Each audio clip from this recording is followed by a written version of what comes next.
Assalamualaikum warahmatullahi wabarakatuh. Bismillah, alhamdulillah, la hawla wa la quwwata illa billah. Rabbi israh li sadri wa yassir li amri wahlul 'uqdatam min lisani yafqahu qawli. Ya Fattahu ya Alim. Allahumma salli ala sayyidina wa maulana Muhammadin al-Fatih lima ukhliqa wal khatim lima sabaq nasiril haqqi bil haqq wal hadi ila siratikal mustaqim wa ala alihi wa sahbihi haqqa qadrihi wa miqdarihil aliyil azim. Amma ba'd. Anak-anakku, siswa-siswi SMP Negeri 2 Sukagumiwang kelas 7, kita ketemu lagi dalam video pembelajaran. Kali ini bab 2 yang akan kita bahas yaitu hidup tenang dengan kejujuran, amanah, dan istiqomah. Peta konsepnya silakan kalian perhatikan. Hidup tenang dengan kejujuran, amanah, dan istiqomah, yaitu perilaku jujur sebagai implementasi dari Quran Surat Al-Baqarah ayat 42, kemudian perilaku amanah sebagai implementasi dari Quran Surat Al-Anfal ayat 27.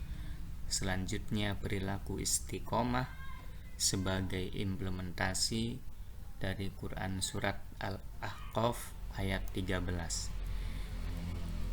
Dari perilaku jujur, amanah, serta istiqomah, diharapkan kalian selaku peserta didik bisa menerapkan perilaku jujur, amanah, dan istiqomah dalam kehidupan sehari-hari. Mari kita renungkan bersama.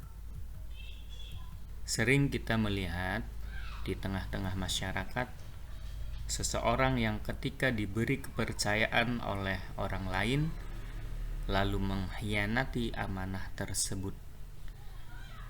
Ketika diberi kepercayaan untuk menjadi ketua panitia, ia tidak menjalankannya dengan maksimal. Ketika diberi kepercayaan untuk mengelola uang, ia menyalahgunakannya untuk kepentingan lain. Masih banyak lagi perilaku-perilaku tidak amanah yang sering kita lihat di masyarakat.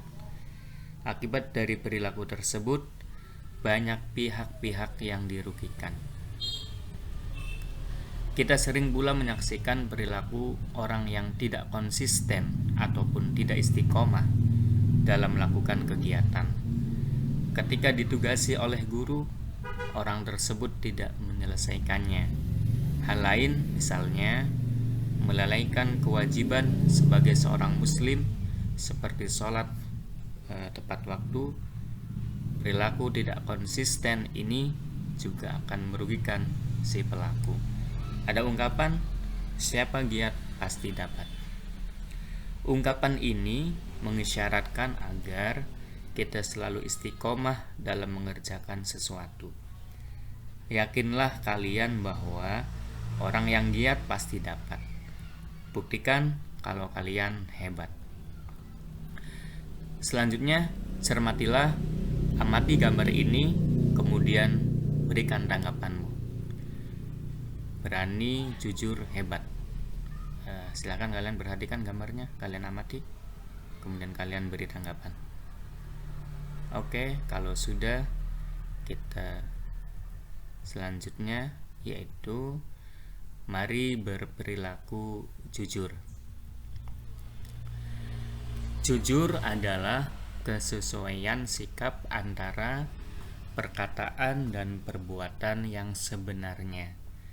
Apa yang diucapkan memang itulah yang sesungguhnya, dan apa yang diperbuat itulah yang sebenarnya. Kejujuran sangat erat kaitannya dengan hati nurani. Kata hati nurani adalah sesuatu yang murni dan suci. Hati nurani selalu mengajak kita kepada kebaikan dan kejujuran. Namun, kadang kita enggan mengikuti hati nurani. Bila kita melakukan sesuatu yang tidak sesuai hati nurani, maka itulah yang disebut dusta. Apabila kita katakan sesuatu yang tidak sesuai dengan kenyataan, itulah yang dinamakan bohong. Dusta atau bohong merupakan lawan kata jujur. Mengapa kita harus jujur? Jujur penting. Berani jujur itu hebat. Sebagai makhluk sosial, kita memperlakukan kehidupan yang harmonis, baik, dan seimbang. Agar tidak ada yang dirugikan, dizalimi, dan dicurangi, kita harus jujur. Jadi, untuk kehidupan yang lebih baik, kuncinya adalah kejujuran. Hal ini sesuai dengan sabda Nabi Muhammad sallallahu alaihi wasallam an Abdullah bin Mas'udin anin Nabiyyi sallallahu alaihi wasallam qala inna sidqa yahdi ilal birri wa innal birra yahdi ilal jannati. Rawahu al-Bukhari. Dari sahabat Abdullah bin Mas'ud radhiyallahu anhu, Rasulullah sallallahu alaihi wasallam bersabda, sesungguhnya jujur itu membawa kepada kebaikan dan kebaikan itu membawa ke surga. Hadis riwayat Imam Bukhari. Ada ungkapan yang mengatakan bahwa kejujuran itu mahal. Ya, kejujuran memang sangat mahal karena berkata jujur itu terkadang sangat berat. Akan tetapi agar dapat dipercaya orang, kita harus jujur. Rasulullah SAW telah memberi contoh nyata kepada kita. Pada masa jahiliyah sangat sulit mencari orang yang jujur. Dengan kejujuran Rasulullah SAW menjadi orang yang paling terpercaya. Beliau mendapat gelar Al-Amin atau dapat dipercaya dari bangsa Quraisy. Kejujuran berubah kepercayaan. Sebaliknya, dusta menjadikan orang lain tidak percaya. Jujur membuat hati kita tenang, sedangkan berbohong membuat hati jadi was-was. Akan tetapi, kadangkala ada orang yang tidak suka dengan kejujuran. Hal ini dapat terjadi kalau orang itu akan terganggu oleh kejujuran kita. Meskipun demikian, jangan takut dan risau, karena lebih banyak pihak yang mendukung kejujuran. Kejujuran merupakan bagian dari akhlak yang diajarkan dalam Islam. Seharusnya sifat jujur juga menjadi identitas seorang muslim. Katakan bahwa yang benar itu adalah benar dan yang salah itu salah. Jangan dicampur adukan antara yang hak dan yang batil. Allah Subhanahu wa taala berfirman, A'udzu billahi minasyaitonir rajim. Wala talbisul haqqo bil batil wa taktumul haqqo wa antum ta'lamun. Dan janganlah kamu campur adukan kebenaran dengan kebatilan, dan janganlah kamu sembunyikan kebenaran sedangkan kamu mengetahuinya. Quran surat Al-Baqarah ayat 42. Selanjutnya aktivitas kalian para siswa. Yang pertama, perhatikan Quran surat Al-Baqarah ayat 42 di atas. Yang kedua, jelaskan pesan-pesan yang terkandung pada Quran surat Al-Baqarah ayat 42 tersebut.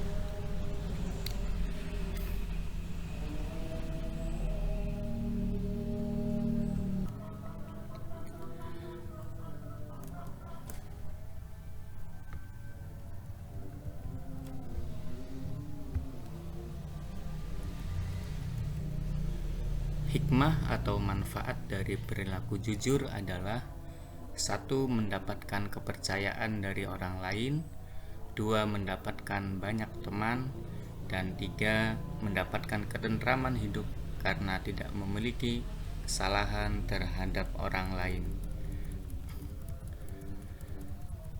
Selanjutnya mari berperilaku amanah. Apakah amanah itu? Amanah artinya terpercaya atau dapat dipercaya. Amanah juga berarti pesan yang dititipkan dapat disampaikan kepada orang yang berhak. Amanah yang wajib ditunaikan oleh setiap orang adalah hak-hak Allah Subhanahu wa Ta'ala, seperti sholat, zakat, puasa, berbuat baik kepada sesama, dan yang lainnya. Amanah berkaitan erat dengan tanggung jawab. Orang yang menjaga amanah biasanya disebut orang yang bertanggung jawab. Sebaliknya, orang yang tidak menjaga amanah disebut orang yang tidak bertanggung jawab. Dengan demikian, dapat disimpulkan bahwa menjaga amanah itu penting. Kalau kalian setuju dengan pernyataan ini, mulai sekarang kalian harus berlatih untuk menjaga amanah. Kalian harus berlatih untuk bertanggung jawab. Untuk berlatih tidak sulit. Mulailah dari menjaga amanah yang kecil-kecil, seperti bertanggung jawab saat piket kebersihan. Kalian belajar dan sekolah dengan sungguh-sungguh, itu juga bagian dari menjaga amanah. Melaksanakan ibadah sholat juga bagian dari menjaga amanah dari Allah Subhanahu wa Ta'ala. Ternyata tanpa disadari kalian sudah mulai berlatih menjaga amanah. Siapa tahu kelak di antara kalian ada yang mendapat amanah untuk menjadi seorang pemimpin. Jika kalian berlatih mulai dari sekarang, pada saat menjadi pemimpin tentu tidak sulit untuk menjaga amanah. Rasulullah Shallallahu Alaihi Wasallam bersabda, "An Ibnu Umar radhiyallahu anhu, anin Nabi Shallallahu Alaihi Wasallam, kullukum ra'in wa kullukum mas'ulun an ra'iyatihi. Fal amirul ladzi 'alan nasi ra'in 'alaihim wa huwa mas'ulun anhum." Rawahu al-Bukhari wa Muslim. Artinya, dari sahabat Ibnu Umar radhiyallahu anhu, Rasulullah Shallallahu alaihi wasallam bersabda, "Setiap kalian adalah pemimpin dan akan diminta pertanggungjawaban atas kepemimpinannya. Seorang kepala negara adalah pemimpin dan akan diminta pertanggungjawaban perihal rakyat yang dipimpinnya." Hadis riwayat Imam Bukhari dan Imam Muslim. Selanjutnya aktivitas kalian para siswa. Pertama, perhatikan hadis yang diriwayatkan oleh Imam Bukhari dan Imam Muslim di atas. Kedua, jelaskan pesan-pesan yang terkandung pada hadis tersebut. Nah, sekarang saatnya kalian mengetahui macam-macam bentuk amanah. Amanah itu dapat dibedakan menjadi 3 macam, yaitu 1. Amanah terhadap Allah Subhanahu wa Ta'ala. Amanah ini berupa ketaatan akan segala perintah dan menjauhi segala larangannya. Allah Subhanahu wa Ta'ala berfirman, "A'udzubillahi minasyaitonirrajim. Ya ayyuhalladzina amanu la takhunullaha war-rasul la takhunullaha war-rasul wa takhunu amanatikum wa antum ta'lamun." Wahai orang-orang yang beriman, janganlah kalian mengkhianati Allah dan Rasul-Nya, dan juga janganlah kalian mengkhianati amanah-amanah yang dipercayakan kepadamu, sedang kamu mengetahui. Quran Surat Al-Anfal ayat 27. Contoh amanah kepada Allah Subhanahu wa Ta'ala yaitu menjalankan semua yang diperintahkan dan meninggalkan semua yang dilarangnya. Bukankah kita diciptakan oleh Allah Subhanahu wa Ta'ala untuk mengabdi kepadanya? Orang yang mengabdi kepadanya berarti telah memenuhi amanahnya. Orang yang tidak mengabdi kepadanya berarti telah mengingkari amanahnya.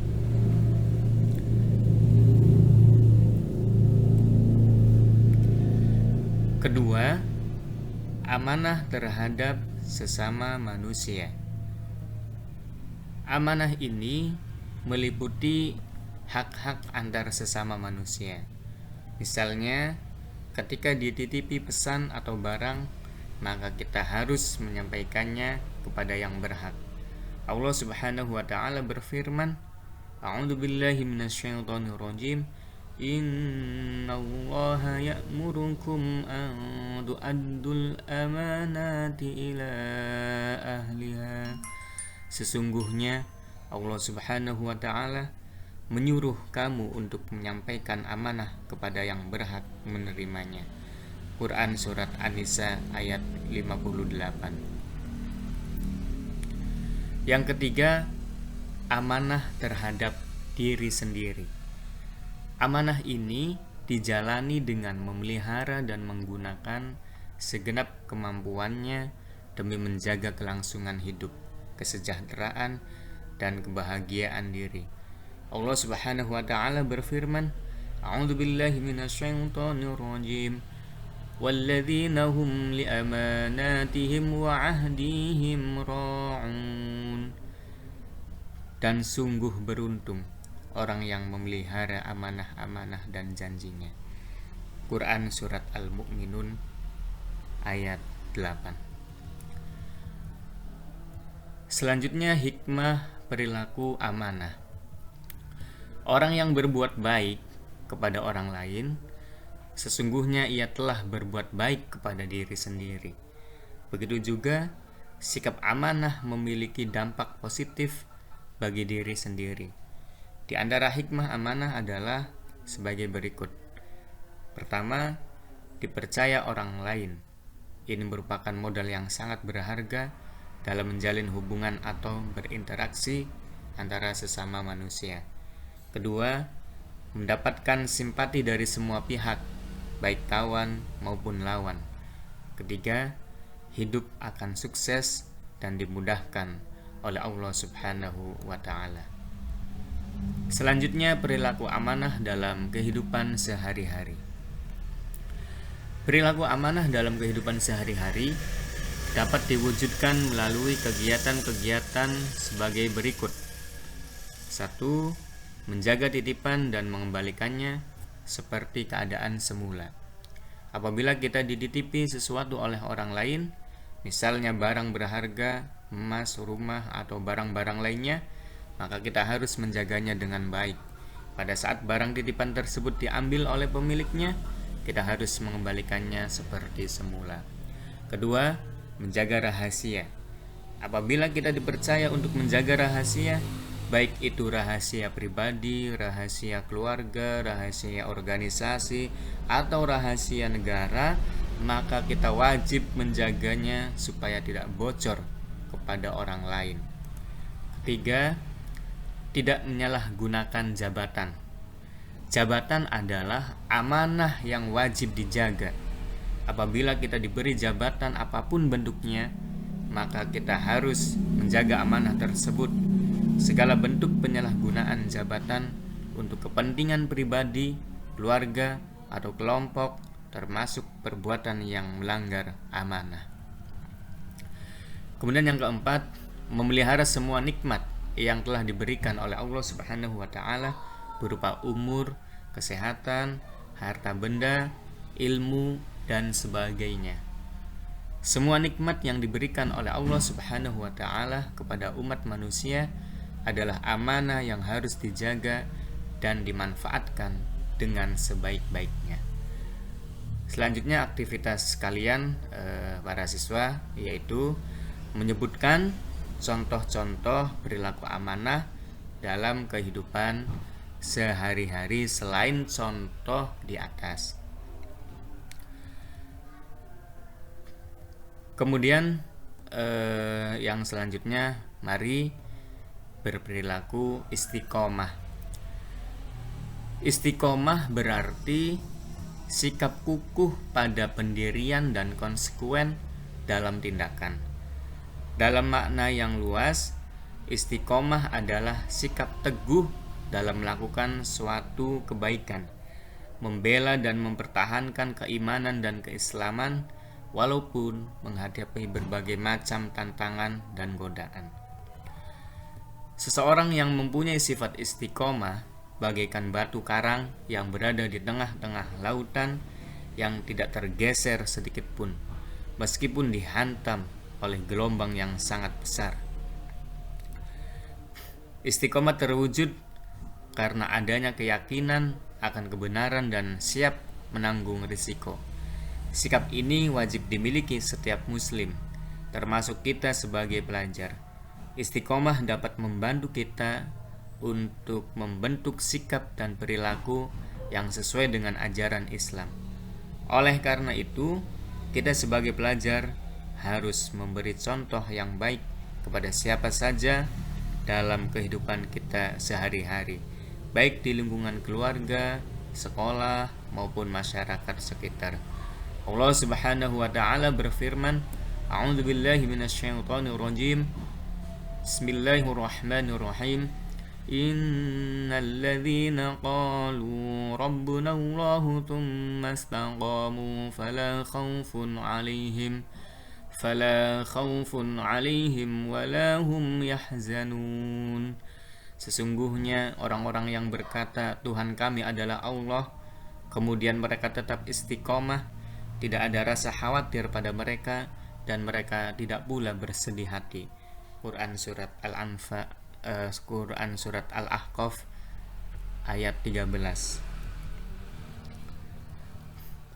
Ayat di atas menjelaskan setiap orang-orang istiqomah. Ayat di atas menjelaskan sikap orang-orang istiqomah, yaitu menepati dan mengikuti garis-garis yang telah ditentukan oleh agama, menjalankan semua perintah Allah Subhanahu wa taala dan meninggalkan semua larangannya. Orang yang semacam itu tidak perlu khawatir terhadap diri mereka di hari kiamat karena Allah Subhanahu wa taala menjamin keselamatan mereka. Kedua, hikmah perilaku istiqomah. Di antara hikmah perilaku istiqomah adalah sebagai berikut. A. Orang yang istiqomah akan dijauhkan oleh Allah Subhanahu wa taala dari rasa takut dan sedih, sehingga dapat mengatasi rasa sedih yang menimpanya, tidak hanyut di bawah kesedihan, dan tidak gentar dalam menghadapi kehidupan masa yang akan datang. B.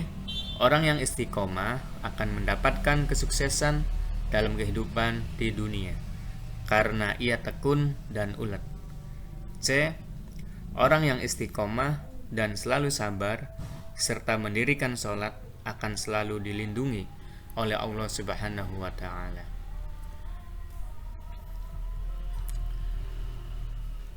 Yang ketiga, perilaku istiqomah dalam kehidupan sehari-hari. Perilaku istiqomah dapat diwujudkan melalui kegiatan A. Selalu menjalankan perintah Allah Subhanahu wa taala dan menjauhi larangannya dalam keadaan apapun dan dimanapun. B. Melaksanakan sholat tepat pada waktunya. C. Belajar terus-menerus hingga paham. D. Selalu menaati peraturan baik yang ada di rumah, sekolah, maupun masyarakat. E. Selalu menjalankan kewajibannya dengan rasa senang dan nyaman, tidak merasa dipaksa atau dibebani.